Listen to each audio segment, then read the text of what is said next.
Well, let's get into the front pages. The Guardian newspaper is up.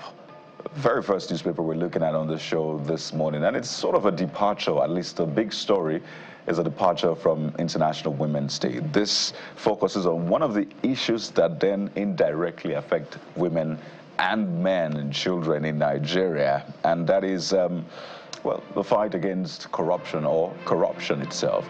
So this is how the Guardian leads this morning. Worries as the EFCC recovers 1 trillion naira stolen cash and assets from politicians, others. Yes, you heard that right. 1 trillion naira. For proper context, and I like the way the Guardian broke it down this morning. There's a map that shows where the monies are recovered from. There's a breakdown in naira, in dollars, in pounds, in Canadian dollars, all of those different currencies. The Guardian newspaper breaks it down. And just so you can understand, Nigeria's budget is about 50 trillion naira. Right, so this is 1 trillion naira recovered. About 54. Yeah, so this is 1 trillion naira recovered.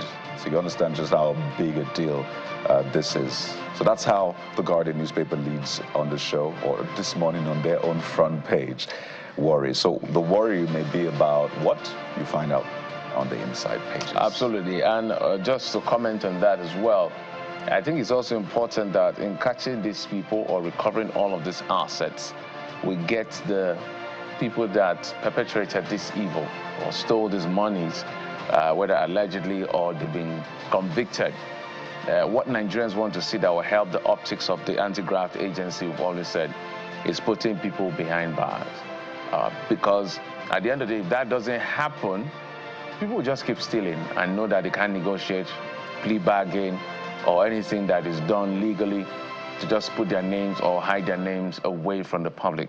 But we must begin to see, besides this big money, which is commendable, 1 trillion is a lot of money by any stretch of imagination. But who are the people who stole these monies? Maybe if I look through or you read through, you may see their names. Are they big names? Are they popular names? You know, Kaya, one of the funny things that happen in Nigeria is that money keeps missing. Some of the political class keep blaming corruption, yet we don't see who stole the money. It's quite interesting. That is why we have the AFCC and the ICPC to pick them, prosecute them, find them guilty, those ones that are guilty, and we'll get to know this guy was a thief while he was in office. That's what we want to see. It will help redeem our image beyond the monies. But congratulations to the EFCC for doing these recoveries. At least we're looking for 13, Abi. Our deficit $13 trillion. So if we add this, at least we'll close 1 trillion gap. If it is in one fell swoop, Abi. And this has been over a period of time. Yeah, really. So, well, interesting developments. We'll definitely be following through in the coming days. I think beneath that Guardian, we have the Fubara to meet with pro-Wike lawmakers amid political uncertainties in Rivers State. This news broke yesterday, where the SSG had written to the Speaker of the Rivers State House Assembly, Martin Amewule, inviting them for a meeting today by 10 a.m. That's about less than 3 hours from now.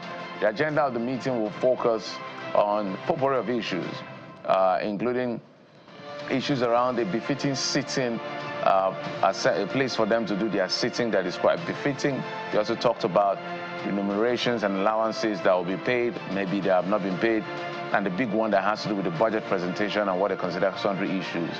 Well, we don't know whether the House of Assembly members will honor this invitation. We had a conversation yesterday with some people that said some people are complaining that the letter should have been written or signed off by the governor, not the SSG. I don't know how civil service correspondence work, but hey, Rivers got to calm down. But the governor has extended the invitation. Let's see how that plays. So we're watching, our eyes and our ears, our cameras are all over the place, ensuring that we cover every bit of that. But if you want to find out details, you can get to the inside of the Guardian newspaper. If we go to the Nigerian Tribune, which is our next paper, that's the big headline. You can't miss it. Natasha in red.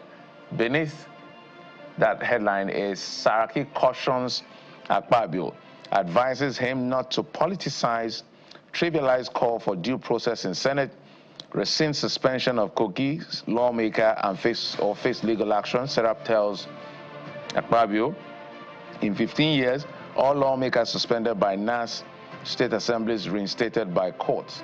Falana. So I think Natasha Akpoti has she's headed to court. I can't confirm that, but I think she said this injustice cannot stand. I can only understand that to be, we'll find out what happens at the end of the day. But it brings other layers of issues. Some people say, Saraki has made this statement, it's political and all of that. You can go the back and forth, but these are some of the calls by some groups, Sarah, Falana, asking that this should not be trivialized. What I wanted to find out, I know that the Senate President Godswill Akpabio had actually accepted that resubmitted petition on sexual allegation to the Ethics, Code of Conduct and Public Petitions Committee. But they suspended her for 6 months. If she apologizes, it could be less. But that report is supposed to be ready in the next 4 weeks. So, and she's not supposed to be anywhere close to the National Assembly. So how is that going to work? Are they going to, because of that, allow her in? Is Senator Akpabio going to also testify, because he's the one that they are alleging against, so he has to testify? The issue of suspending individuals versus silencing the right word, the constituency not having a voice for that long, for that time that they suspend the senators is a big conversation. But let's unpack it for you again.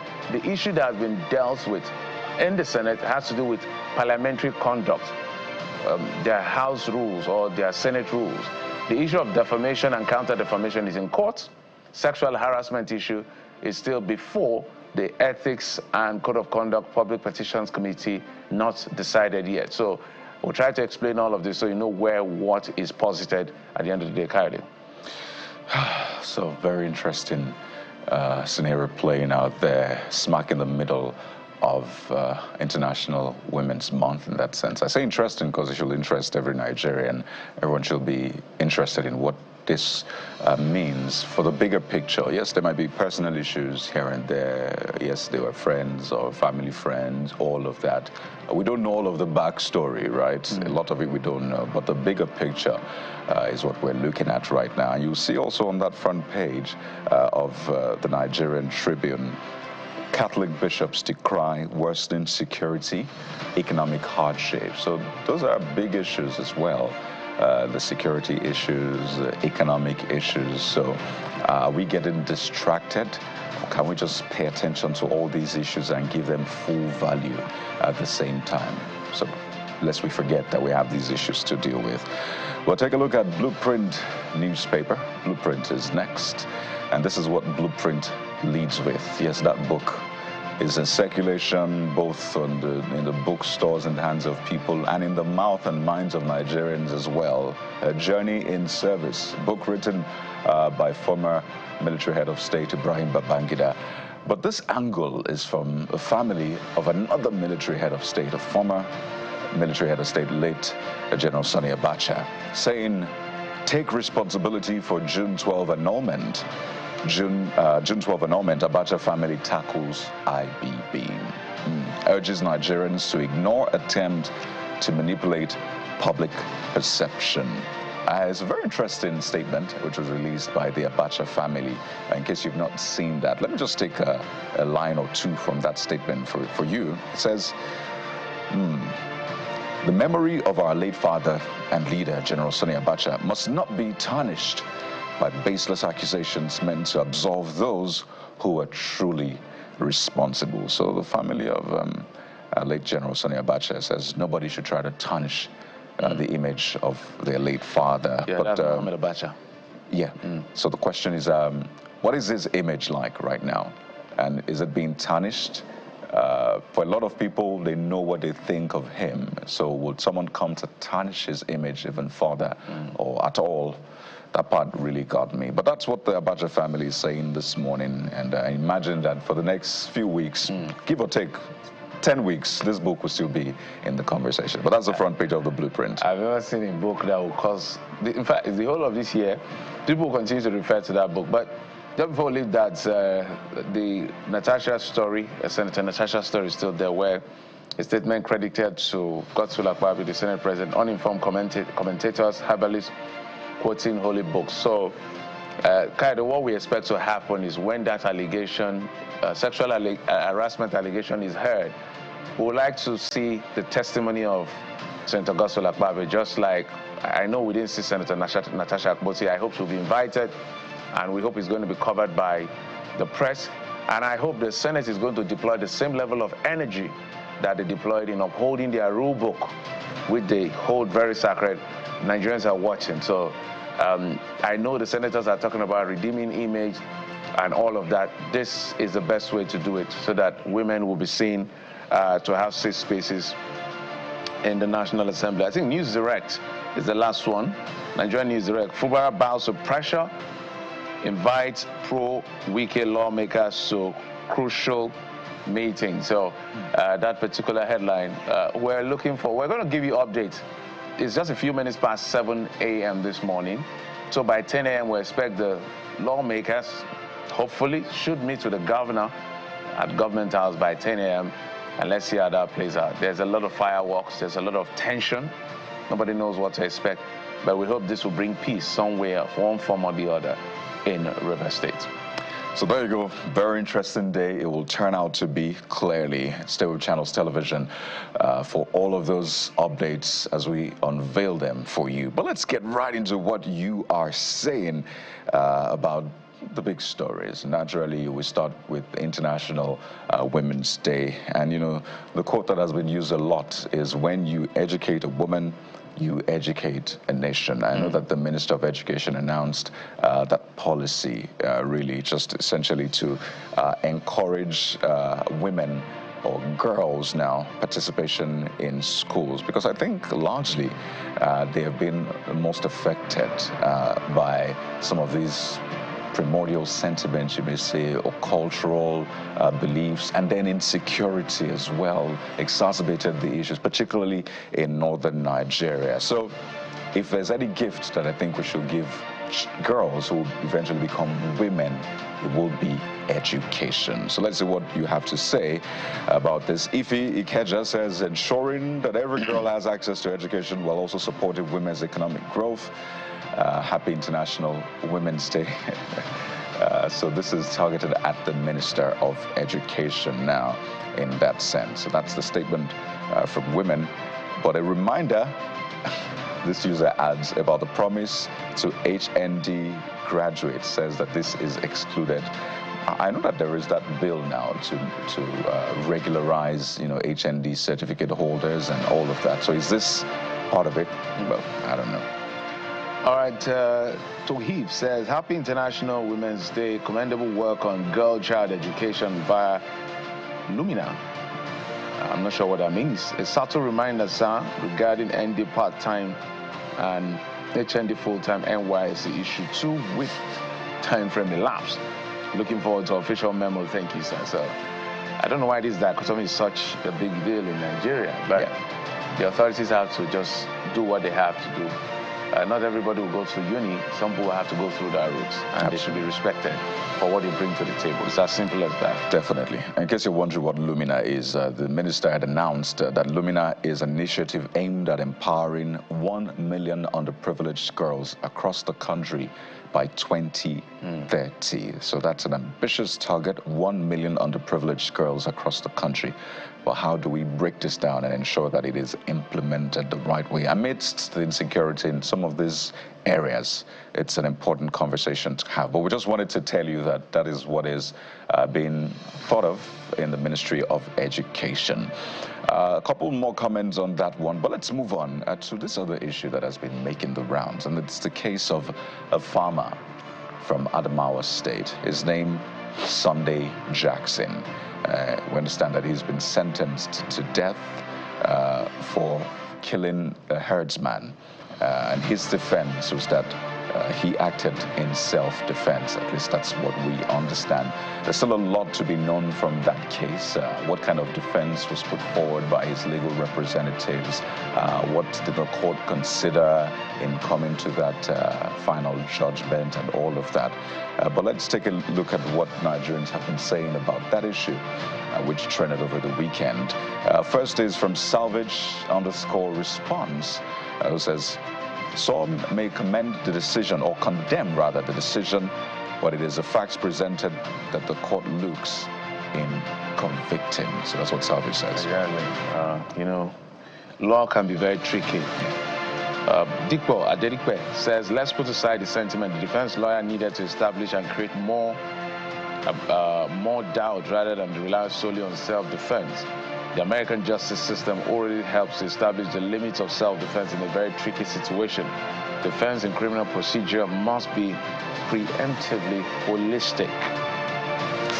So the Supreme Court essentially upheld the death sentence of Sunday Jackson, and that brought up the issue again. That was last week, March the 7th. And the next one is from Gimba Suleiman, who says if he was right, then he has his lawyer to blame.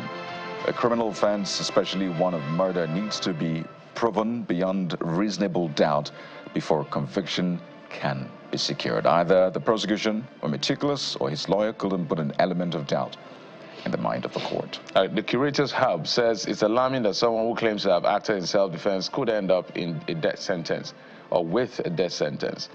This raises serious concern about the fairness of justice system, especially in conflict zones like Adamawa. As we said, we don't know what the defense lawyer had put up for the Supreme Court to actually affirm the position of either the appellate court or the trial or the lower court at the end of the day. Sometimes I also feel that people should take time also pick up CTCs of judgment. You will see that things are not as clear or as you think they are when it comes to standing in a law court. It's slightly tricky and a bit different. But I know this is going to generate a lot of talk. We were not there when these things happened, but we're just reporting what has happened in court. There you go. So from the courts, while we keeping tabs on that one, from the court we move to the presidential villa, where we understand that President Bola Tinubu has rejected a 942 billion naira census budget and is instead proposing the use of NYSC corps members for the census exercise. Just to put this in context, it's almost 20 years since we conducted our last census. The previous administration was meant to conduct it, but moved it to the next day, and eventually just shifted it to the next administration, which is the Tinubu administration. But how is this government going to go about it? Well, the latest we understand is the president saying, well, we have to go about this a different approach. In fact, his spokesperson, Mr. Bayo Nanuga, is quoted the president as saying that this stop-and-go approach to the census won't work. We need a clear path. What does that mean? Well, it looks like it might be too expensive for the president. Corps members will be co-opted for this particular exercise. And Tahir Prime says using NYC corps members for the census is cost-saving, but their welfare must be prioritized. If the 77,000 allowance is still unpaid, how can they handle extra responsibilities without additional support? So is this the way to go? Well, manpower is one thing, but the modus operandi of this census is the other thing. How? Are we just going to count how many are you in your family? We're 20. That's what I'm wondering. Almost a billion naira that the president rejected. I don't know the details of how the commission, National Population Commission, want to execute this, but I hope and I pray that it's going to be through biometrics. If we're doing anything short of biometrics, we're just wasting our time. And that's on one hand. The other hand, whatever it will cost to know just how many we are, I think is worth the money, if you ask me. I know there's paucity of funds and all of that. We cannot run a country with assumptions like this. 2006 was the last time we had something close to an estimation of how many we are. And now we're banding figures that over 200, 230, 2 days. Some of us, I believe actually that if we really do biometrics, Nigeria, we may be less than 200 million people if we use biometrics like the one we used during the election. It shows what has been happening in our election. See, the numbers, they continue to reduce because technology is catching a lot of people who want to cheat the system. So I think whatever it is that has to be deployed for us to know how many people we are. If you want to use the coppers and that's going to bring efficiency, good and fine, but make sure their priorities or their welfare is prioritized.